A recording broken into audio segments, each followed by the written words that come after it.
What is wrong with you? Chip, I'm all jacked up on Mountain Dew. That's right, Chip. I'm still all jacked up on Mountain Dew because this is Tim with the Online Big Blue bringing you the best of New York Giants sports talk and entertainment. Well, it's, I don't know what today is. It's a Thursday. James Bradberry is still on the New York Giants. Rumor and scuttlebutt has it that he could be gone by week's end. Joe Shane was on WFAN, the sports radio station here in New York, and he basically said that the market for Bradberry is not what they thought it was going to be. They have compensation ideas in place, but basically no takers, so more than likely they're going to probably have to end up releasing him and saving that $10+ million.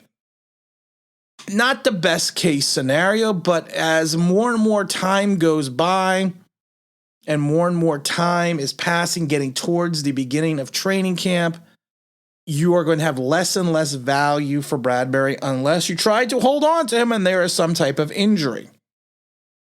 He is 100% a starting quarterback in this league. And then Shane even said he's a starting quarterback in leagues. It's just where we are financially. We still have to sign our draft picks. We still have to be able to sign our practice squad and then have replacement costs during the season. I used to refer to that as operational cap space. That's my big word I like to use it as. But he's saying we have to have, and that's true. It's 100%. And that's going to kind of lead into my segue about the Giants undrafted free agents, what I think they're going to do with that and the practice squad. And it also leads into the best quarterback that probably no Giant fan has ever heard of. But, I mean, the Bradberry situation, again, it's not an ideal situation. It's not a situation where it's something you want to keep kicking the can down the road. And hopefully with salaries, and hopefully if we keep extending people and moving money, the idea is to get out from as much of this garbage that we can and then move forward from there. And that's what we need to focus on. According to the NFL Players Association, the Giants have $6.2 million in cap space. They need about 12.8 to sign their 11 picks. And again, Gettleman created this mess. I'm not going to fully blame Gettleman for this mess. I blame Maras. I blame all the Maras. I blame Gettleman. I blame everyone, the coaching staffs. I blame everyone that was involved in this. Because this is not James Bradberry's fault. This is not his issue in any way. He was offered a contract. He signed it. He played well for the Giants. He did not play as well in 2021 as he did in 2020, but neither did the entire defense as a whole. He is a guy that when he's released, he's going to be sorely missed. I worry that he could end up in Philadelphia or Washington. To me, that is some of the worst case scenarios. I have a sneaking suspicion he'll end up in Philadelphia. Because Philadelphia doesn't have really, I would say, a true cornerback base. I would not be shocked if he ends up in Philadelphia. I keep wanting to say Washington. Maybe he's going to end up in Washington. Maybe it's one of those things. But you know what? He's 28 years old. He was our prize free agent 2 years ago. He didn't step in and take part in any of the team's voluntary workouts, but why would you? Evidently, according to Shane, that he's been in touch with them throughout the entire process. I always love it because that's the one talking point. We've had a good, even though we don't have any, we've had a good conversation. It's just an unfortunate mess that it doesn't help that we gave Kenny all the money and we gave Dory Jackson all the money and we gave our old buddy Kyle Rudolph the money. It doesn't help the situation that we compounded the problem last year by adding on more of these bloated salaries. And I want all Giant fans who said the salary cap is a fluid situation, it's a fluid situation. We don't need to worry about the salary cap. Your own general manager came out and said I'm going to say this again slowly. He is a starting corner in the league. It is just where we are financially. We still have to sign our draft picks. We still have to be able to sign our practice squad. And then we have to have replacement costs during the season. So for all the people that said, don't worry about salary cap, the salary cap doesn't matter. Well, I've said it a million times. The chickens have come home to roost.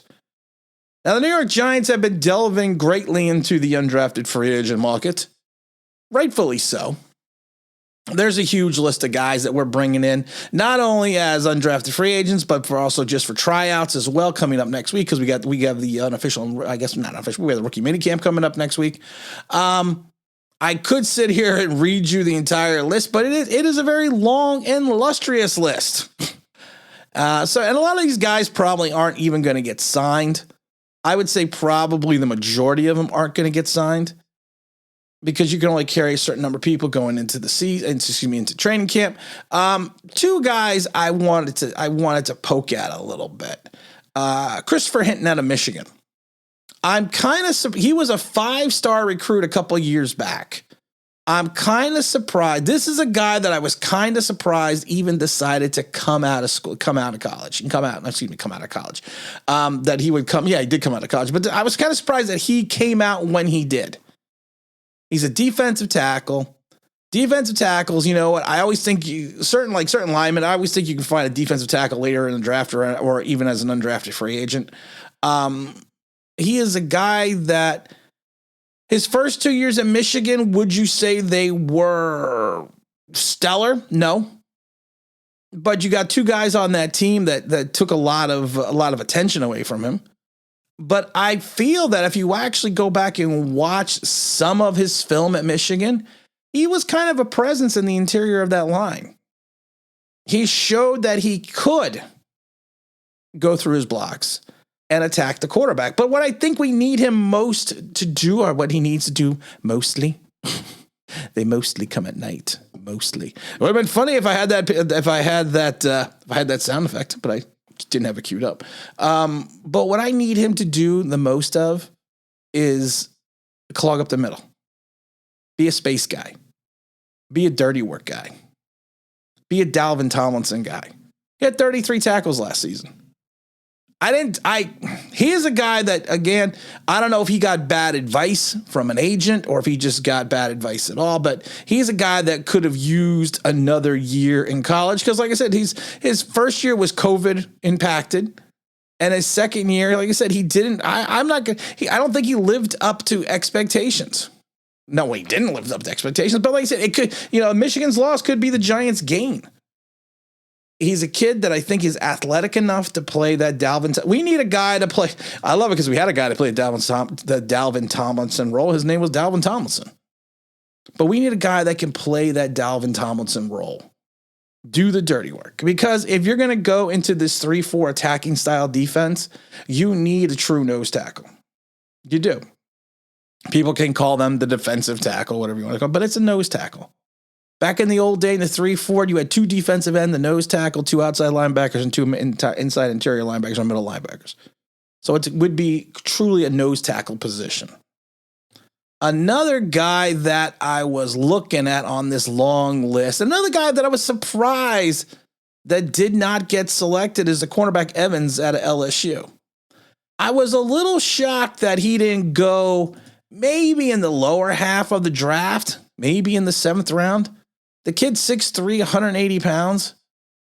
I mean, he, again, is one of those kids that did he play up to expectations when he was at LSU? No, I would say he probably didn't. But again, he was on another team that was talent laden.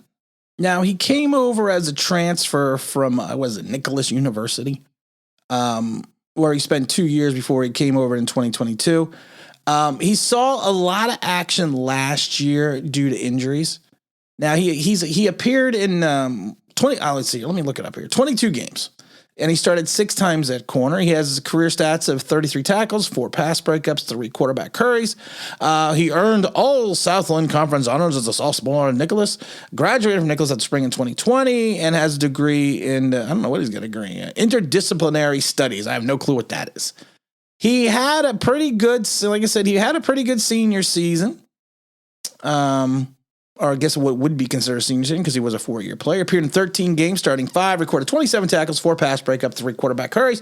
Had a pair of pass breakups over the win in Florida. He set LSU best with 7 tackles versus Kansas State in the Texas Bowl. Had 5 tackles in the win in UNLV Monroe. Started final games of the season as quarterback, including the Texas Bowl against Kansas State. He's a bigger kid. You know what? He's the prototypical corner. That if you want a corner and you want to find a guy that fits, like I said, the prototypical size and stature, and speed, you'd be looking at Evans. He's 6'3", 180. Like to see him gain at that 180 frame. I'd like to see him gain some weight. If you take a look at when he played, before he was actually a very good player at Nicholas College. I hope I'm pronouncing Nichols. I don't know what the hell it's called. I've never even heard of the school. But he played fair. If you look at his stats and what he's done, he's played fairly well. He played really well, actually, before he moved over to LSU. He's a guy that I think it's just going to take some time to mature and maturate a little bit. And the Giants have plenty of options in reference to letting him mature because of the fact that we have, we're going to need guys. And it's just plain and simple. We're going to need guys. And we're going to need roster guys. We're going to need filling guys. We're going to need guys that are going to have to come in and kind of rotate. And we're going to talk about that briefly in a second in regards to the salary cap and what I think the Giants are going to do in regards to the practice squad and why a kid like Evans would be someone that would fit naturally, I would think, into that rotation. I want to talk about the best quarterback that no one's probably talking about that's still available. And I can't take credit for this. This is something that was sent to me by OGR Sports. And then I had to turn around and do some research on him because I really didn't know anything about him. And I actually made a call to a person that I know that works at TSN 690 in Montreal. It's also known as Montreal 690. It's a sports radio station up in Canada. That's going to be Trey Ford, quarterback. Trey Ford for the Waterloo University. Now, this is actually an interesting kid. And he is an interesting kid because of the fact that the way the quarterback position is in the Canadian Football League, it, of course, isn't important like anything else. But in regards to Canada having a salary cap limitations, because I believe it's like I think their entire team's like $5 million in salary. I can't remember exactly. But you have a salary cap. So the average salary in the CFL, can't talk today, is anywhere between like $60,000. So it's a different league. So while they have an emphasis on quarterback, they do not have a complete emphasis in reference to a quarterback during their drafts. Now Trey Ford just had the CFL just had their draft the other day, and I believe that he was taken by Edmonton, and if I'm not mistaken, he was taken 8th overall, which is the first time a quarterback has been taken that high since Shelton Paris was taken 7th overall by Calgary in 1980. So there's some talent there. At Buffalo University, last year he had a 1,465 yards. He had another 629 yards on the ground. And that was in 6 games. That was in 6 games because the collegiate season is different over in Canada. He finished his collegiate career with 71 touchdowns, 56 passing, 15 rushing, while notching almost more than 7,000 yards passing. He completed almost 70% of his passes. Now, if you watch the film on this kid, and I did, I watched, it wasn't as easy as I thought it was to find some film on this kid, but I was able to, and you could find it on YouTube. I mean, he's a good looking prospect. 6'1", and he looks like he's a legit 6'1", about 192 pounds.